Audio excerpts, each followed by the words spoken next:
Hello বন্ধুরা, বহুদিন বাদে আমি একটি লং ট্রিপ পেলাম, যেটা হচ্ছে শিলিগুড়ির উদ্দেশ্যে, শের পাঞ্জাব থেকে।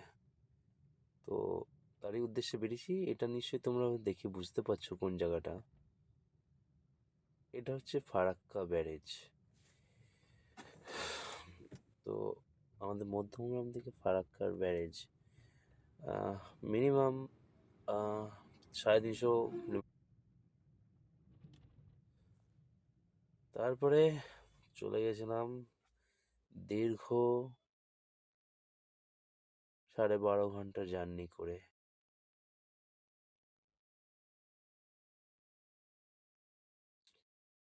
চলে গেলাম শিলিগুড়িতে, পৌঁছে গেলাম ডালখোলা থেকে একদম রাইট সাইড দিয়ে বেরিয়ে গেছিলাম।